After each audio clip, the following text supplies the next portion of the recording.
érezzük, hogy ami Magyarországon a bankok és a társadalom között kialakult, az nem hogy szakadék, hanem az már szinte háború, egy teljesen egyoldalú háború, amit a bankok a társadalom ellen viselnek.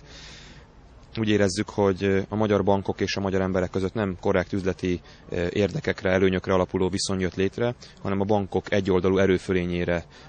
alapuló viszony, ahol mindig az emberek, mindig a magyar társadalom húzta a rövidebbet. Úgy is össze lehetne foglalni, hogy ha nyereség volt, akkor azt mindig a bankok megtartották maguknak, ha veszteségeik volt, akkor azt pedig mindig szétterítették a magyar társadalmon, mindig a magyar emberekkel akarták megfizetetni a saját veszteségeiket, és hát ebben az egészben az a legszomorúbb, hogy a politika, a kormányzat, amelynek az lett volna a feladata, hogy ilyen esetekben az embereket segítse, vagy legalább kiegyensúlyozza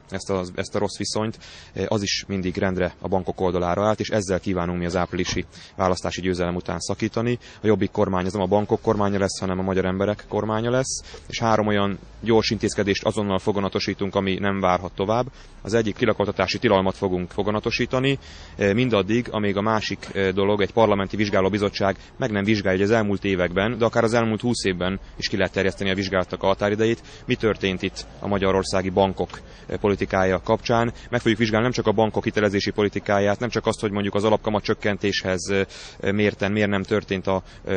kereskedelmi bankok hitelezésében is kedvező fordulat, hanem azt is meg fogjuk vizsgálni, hogy például az IMF-től kapott hiteleket, amit a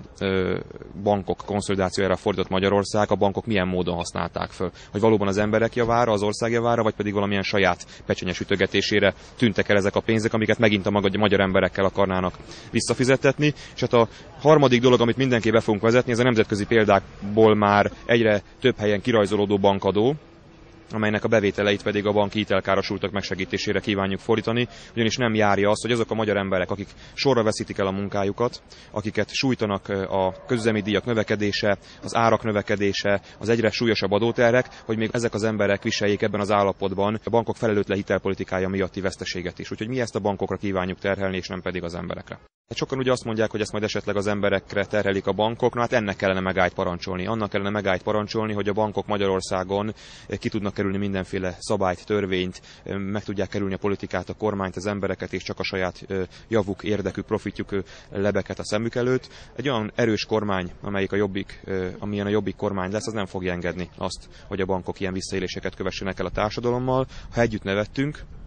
akkor sírjunk is együtt, és hiszen akkor tudunk újra nevetni, hogyha itt mindenki ennek a helyzetnek a terheit viseli, és nem csak az emberek, mert az emberek már nagyon sokat viseltek ebből, hanem végre azok, akik valóban felelősek ezért a gazdasági válságért, a bankok, és hát hozzáteszem, az a multinacionális tőke is, amelyik a magyar gazdaságot tönkretette.